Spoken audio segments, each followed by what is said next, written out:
Assalamualaikum warahmatullahi wabarakatuh. Apa kabar anak-anakku yang solih dan solihah? Hari ini kita akan mempelajari tentang kejujuran dan kasih sayang Rasulullah Shallallahu Alaihi Wasallam. Nabi Muhammad Shallallahu Alaihi Wasallam mendapat gelar Al-Amin. Nabi Muhammad Shallallahu Alaihi Wasallam disebut sebagai Nabi ke-25 atau Nabi yang terakhir. Nabi Muhammad sejak kecil sudah menjadi yatim piatu. Oleh sebab itu, beliau sangat mencintai anak yatim dan menganjurkan umatnya untuk merawat, mendidik, dan mencintai anak yatim. Di samping itu, Nabi Muhammad terkenal sangat jujur. Sikap jujur tersebut sudah diperlihatkan sebelum beliau diangkat menjadi Rasul. Pada usia remaja, beliau diminta bantuan oleh pamannya untuk membawa barang dagangan Siti Khadijah binti Khuwailid yang kaya raya dan dihormati di kota Mekah. Pada usia 35 tahun, Nabi Muhammad Shallallahu Alaihi Wasallam bersama-sama dengan orang-orang Quraisy diminta untuk memperbaiki Ka'bah. Ketika pembangunan sudah sampai ke bagian Hajar Aswad, bangsa Quraisy berselisih tentang siapa yang mendapatkan kehormatan untuk meletakkan Hajar Aswad ke tempatnya semula. Pada akhirnya, mereka sepakat menunjuk Muhammad Shallallahu Alaihi Wasallam sebagai orang yang tepat untuk melakukan hal tersebut. Rasulullah pun kemudian menyarankan suatu jalan keluar yang sebelumnya tidak terpikirkan oleh mereka. Beliau mengambil selembar sorban, kemudian Hajar Aswad itu diletakkan di tengah-tengah sorban tersebut. Beliau lalu meminta seluruh pemuka kabilah yang berselisih untuk memegang ujung-ujung sorban itu. Mereka kemudian mengangkat Hajar Aswad itu bersama-sama. Setelah mendekati tempatnya, Rasulullah Shallallahu Alaihi Wasallam lah yang kemudian meletakkan Hajar Aswad tersebut. Ini merupakan jalan keluar yang terbaik. Seluruh kabilah setuju dan meridhoi jalan keluar ini. Mereka pun tidak jadi saling menumpahkan darah. Sejak saat itu, beliau dikenal di antara kaumnya dengan sifat-sifat yang terpuji. Para sahabat dan pengikutnya sangat menghormati dan mencintai beliau, sehingga beliau diberi gelar Al-Amin, artinya orang yang dapat dipercaya. Dari cerita Nabi Muhammad tersebut, mari kita teladani sifat jujur Nabi Muhammad Shallallahu Alaihi Wasallam dalam kehidupan sehari-hari. Kasih sayang Rasulullah Shallallahu Alaihi Wasallam terhadap anak, keluarga, orang tua, dan masyarakat. Selain memiliki sifat jujur dalam berdagang dan bergaul, Rasulullah Shallallahu Alaihi Wasallam pun sayang terhadap keluarga dan orang-orang di sekitarnya. Pada zaman jahiliyah, penduduk Mekah tidak menghargai anak perempuan. Namun Nabi Muhammad Shallallahu Alaihi Wasallam justru menggendong putrinya Fatimah yang masih balita sambil tawaf mengelilingi Ka'bah. Begitu pula setelah Fatimah dewasa dan dikaruniai anak, Rasulullah Shallallahu Alaihi Wasallam menyayangi cucunya yang bernama Hasan dan Husain. Sebagaimana dikisahkan dalam hadis beliau yang artinya berikut ini. Nabi Muhammad Shallallahu Alaihi Wasallam mencium cucunya Hasan bin Ali, sedangkan di dekat beliau ada Aqra bin Habis.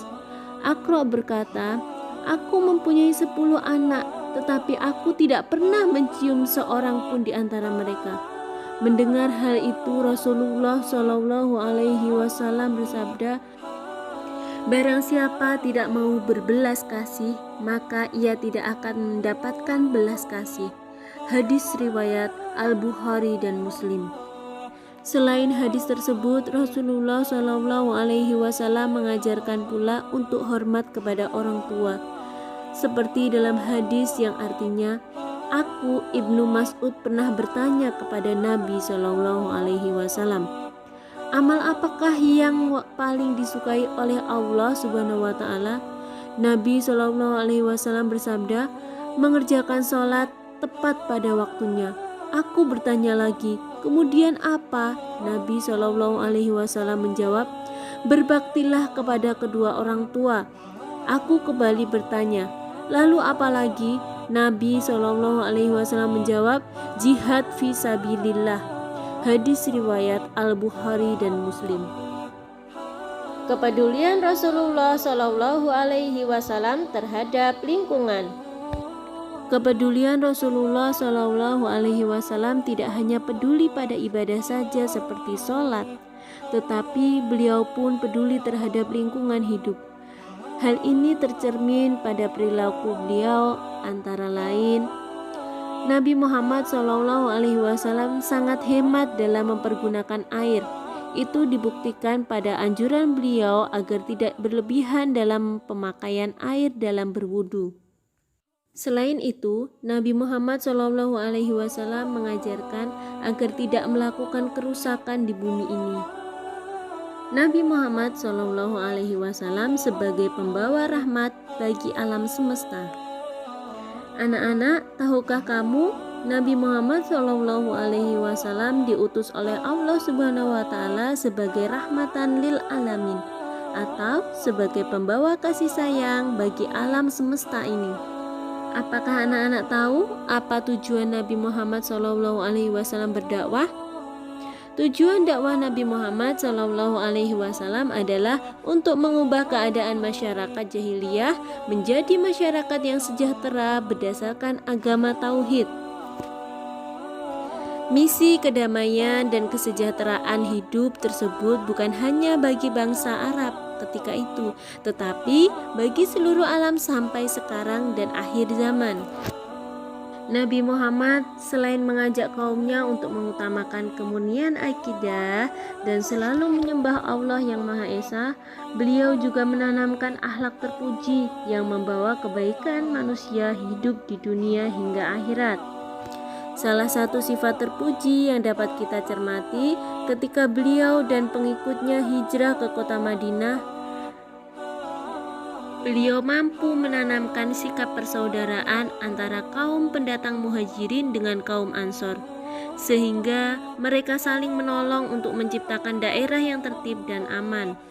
Di samping itu, masyarakat berperilaku sopan santun sesuai ajaran Rasulullah Shallallahu Alaihi Wasallam. Sebagai umat Nabi Muhammad Shallallahu Alaihi Wasallam, kita harus menjunjung tinggi ajaran beliau. Misalnya, kita menghormati orang yang lebih tua dan menyayangi orang yang lebih muda. Kita berperilaku sopan dan bertutur kata santun terhadap orang tua, guru, dan masyarakat sekitar kita. Selain itu, kita juga harus menjaga lingkungan kita agar selalu bersih, karena kebersihan adalah sebagian dari iman. Oleh sebab itu, kita tidak boleh membuang sampah di sungai atau di selokan, karena selokan yang penuh sampah akan dangkal, maka saluran air tidak lancar sehingga di musim hujan daerah tersebut menjadi banjir. Kita harus peduli terhadap lingkungan sekitar untuk kebaikan diri kita dan diri orang lain. Maka kita harus selalu berperilaku sesuai ajaran Rasulullah Shallallahu Alaihi Wasallam. Cukup sekian materi hari ini. Sampai bertemu lagi di video pembelajaran selanjutnya. Ibu akhiri, wassalamualaikum warahmatullahi wabarakatuh.